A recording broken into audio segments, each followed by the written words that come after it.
So my focus is on the relationship between cultural forms, politics, and modes of resistance. And of course, it's a relationship which is rarely direct or even explicit. Gerard Ronig, in a book called Art and Revolution, describes art and revolution as neighbouring zones, which I think is quite a nice way of thinking about it. Neighbouring zones with temporary overlaps. Not to incorporate one another, but rather to enter into a concrete exchange relationship for a limited time. Transitions, overlaps, and concatenations of art and revolution become possible for a limited time, but without synthesis and identification. It's this exchange, then, which is my focus. And it may well be that those cultural forms which have an influence upon or form a context for resistances are very often not contemporary.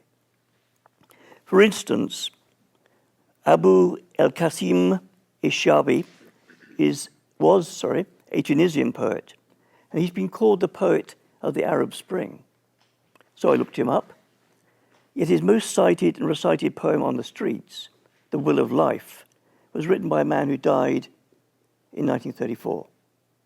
And his poetry is not just recited on the streets in Tunisia, but also Egypt and elsewhere.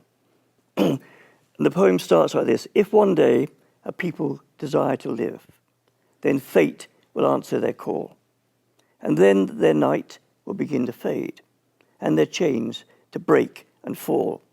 For he who is embraced by a passion for life will dissipate into thin air.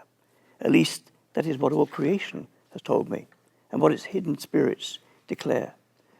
Another poem of his, To the Tyrants of the World, was also used.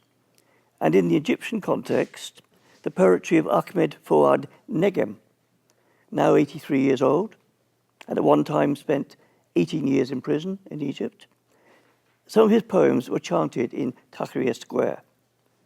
And those poems of his which were set to music by Sheikh Imam were sung by protesters. The translation always makes these sound rather banal, so excuse me. The brave men are brave. The cowards are cowardly. Come with the brave together to the square.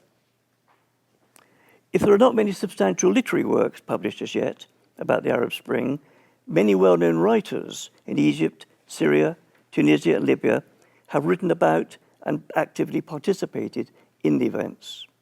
Against a background of censorship, prohibition, imprisonment, exile, all or most of the writers I shall be referring to had to varying degrees written about corruption, cronyism, detention, torture, financial scandals, poverty, unemployment, sexual repression in the regimes in which they live.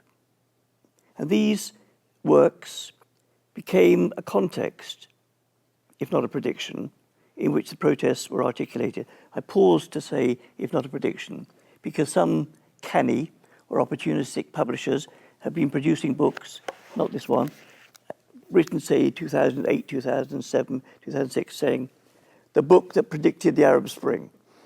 There's loads of those out, well, not loads, but many. So I'm not talking about prediction, I'm talking about context. Conjuncture, what they used to say in Birmingham many, many years ago. So interestingly enough, many of the writers have spoken about the difficulty of writing fiction during the uprisings. Some of the writers I met when I went to